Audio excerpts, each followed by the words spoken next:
Everyone, मैं हूं मीनम और इस लेक्चर में हम बात करेंगे इसरो द्वारा लॉन्च EOS-01 यानी अर्थ ऑब्जर्वेशन सैटेलाइट की, जो कि उसने लॉन्च करी है from Satish Dhawan space centre, जो कि श्रीहरिकोटा आंध्र प्रदेश में सिचुएटेड है। और इस मिशन में EOS के साथ उसने 9 कस्टमर सैटेलाइट्स को भी लॉन्च किया है। अब अगर हम इस मैप में देखें तो ये है आपका आंध्र प्रदेश, आप देख पा रहे होंगे, और ये है आपका श्रीहरिकोटा। इसमें अगर आंध्र प्रदेश के मैप में आप देखिए तो ये नीचे है आपका श्रीहरिकोटा, जिसके नीचे आपका पुलिकत लेक सिचुएटेड है, और इसके लेफ्ट साइड में आपका बे ऑफ बंगाल है, बंगाल की खाड़ी है। आगे अगर हम बात करें तो आप ये ट्वीट देख पा रहे होंगे नरेंद्र मोदी का, जिसमें उन्होंने कंग्रेचुलेट किया है इसरो को for its PSLV C49 EOS-01 mission के लिए। C49, C का मतलब होता है कमर्शियल, यानी C49 यानी इसका 49th कमर्शियल मिशन है, जिसमें उसने EOS-01 को लॉन्च किया है और साथ में 9 अदर कस्टमर सैटेलाइट्स को लॉन्च किया है, जिसमें से US और लक्समबर्ग से 4 सैटेलाइट्स और लिथुआनिया से 1 सैटेलाइट को लॉन्च किया है। आइए इन सारी चीज़ों को हम विस्तार पूर्वक जानते हैं। इसकी अगर हम बात करें तो ये इसका 51st मिशन था या 51st फ्लाइट थी इस सैटेलाइट की, जो कि इसने सतीश धवन स्पेस सेंटर श्रीहरिकोटा आंध्र प्रदेश से लॉन्च करा है इसरो ने, और इसके तहत इसने 9 अदर सैटेलाइट्स को भी लॉन्च किया है। इसमें आपकी जो सैटेलाइट्स हैं वो लिथुआनिया से 1, लक्समबर्ग से 4 और आपका USA से 4, यानी अगर हम LLU लिथुआनिया, लक्समबर्ग और USA की बात करें तो 1 लिथुआनिया से, 4 लक्समबर्ग से और 4 USA से लॉन्च की है। ओवरऑल आपकी 10 सैटेलाइट्स है, जिसमें से 1 आपका EOS-01 है। इसके बाद अगर हम आगे इसके बारे में बात करें तो इसरो ने ये एक अग्रीमेंट किया है, आपका कमर्शियल अग्रीमेंट किया है विद NSIL, जो new space India limited department of sciences के साथ एक कमर्शियल एग्रीमेंट किया है, जिसमें कि ये 9 कमर्शियल सैटेलाइट्स को इसने लॉन्च किया है after being paid for it, यानी इसके लिए इसको पैसे भी मिले हैं। अब अगर हम आगे बात करें PSLV की, जिसके बारे में हम बार बार बात कर रहे हैं, तो PSLV क्या होता है? PSLV is a polar satellite launch vehicle, जिसका हमने पहली बार इस्तेमाल किया था 1994 में, और इसी के द्वारा हमने चंद्रयान-1 2008 में और मंगलयान को 2013 में लॉन्च किया था। अब अगर हम इस पिक्चर को देख पा रहे होंगे तो ये आपका PSLV है, जिसमें कि 2 मोटर्स लगे हुए हैं।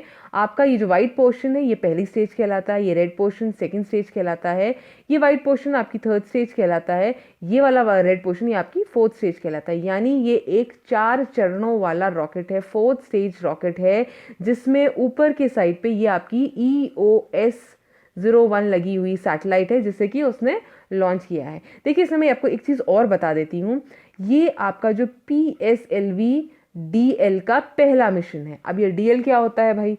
ये देखिए, इसमें देखिए 2 मोटर्स लगे हैं, डबल मोटर लगे हैं, तो जब PSLV में डबल मोटर लगे होते हैं तो उसे PSLV DL कहते हैं। तो ये इसका सेकेंड मिशन है, और इसने अपना पहला मिशन लास्ट ईयर किया था, जिसमें इसने माइक्रोसैट को लॉन्च किया था। अब अगर हम इसकी बात करें तो जब DL होता है तो यानी 2 आपकी मोटर्स लगी होती हैं PSLV में, आपका QL होता है तो इसमें 4 लगी होती हैं, XL होता है जो 6 लगी होती हैं, और CA होता है यानी इसमें एक भी मोटर लगी नहीं होती। CA का मतलब होता है कोर अलोन।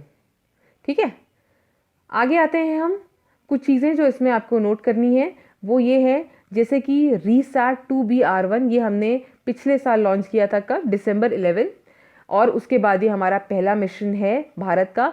एक चीज़ और आपको बता दूं, ऑल्दो इसरो ने GSAT-30 को लॉन्च किया था जनवरी में इसी साल 2020 में, लेकिन वो उसने फ्रांस की मदद से आप उसका जो अरान रॉकेट है उससे लॉन्च किया था फ्रॉम फ्रेंच गुयाना, जो कि उसका लॉन्चिंग पैड है।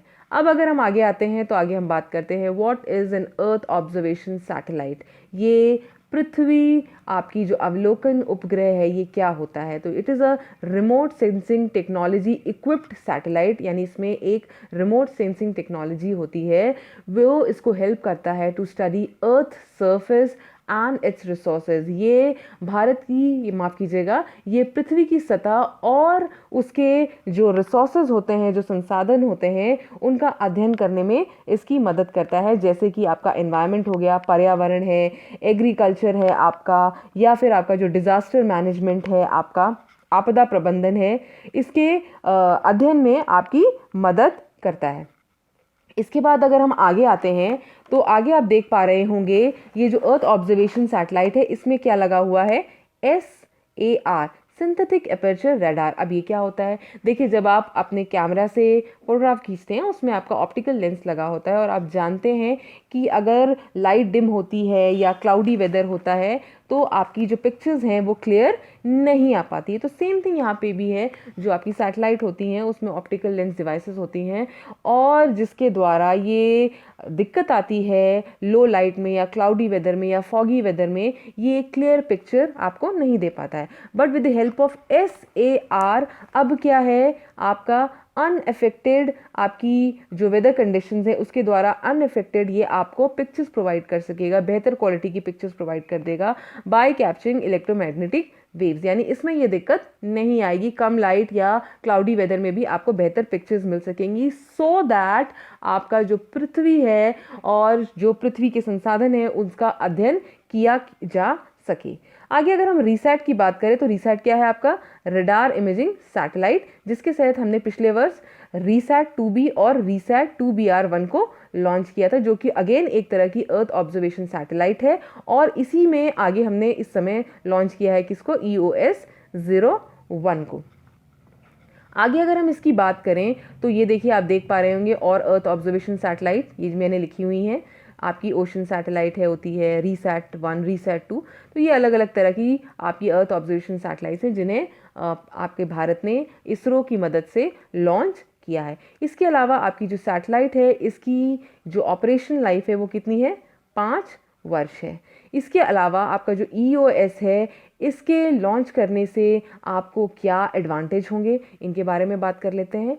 तो ये एक तरह की all weather earth imaging satellite है जो कि हेल्प करेगा लैंड सर्वे में, आपका जो भूमि सर्वेक्षण है, वाटर सर्वे में यानी आपका जो जल सर्वेक्षण है, आपका जो मिनरल सर्वे है, आपका जो खनिज सर्वेक्षण है, क्लाइमेट सर्वे है, आपका जो जलवायु सर्वेक्षण है, सॉइल असेसमेंट है यानी मृदा सर्वेक्षण है, अर्बन प्लानिंग है यानी शहरी नियोजन है, मैपिंग, मानचित्रण, आपदा प्रबंधन यानी डिजास्टर मैनेजमेंट, इन सारी चीज़ों में ये मदद करेगा by providing better quality pictures. तो आई होप आपको हमारा ये लेक्चर पसंद आया होगा। आपको अगर ये लेक्चर पसंद आया है तो आप हमारे चैनल पे जाके हमें सब्सक्राइब कर सकते हैं। इसके अलावा आप मुझसे जुड़ सकते हैं on my Telegram channel Meenam Singh official, जहाँ पे आप इस लेक्चर के PDF को भी डाउनलोड कर सकते हैं। तो मिलते हैं हमारे अगले लेक्चर में अगले टॉपिक के साथ, तब तक के लिए धन्यवाद।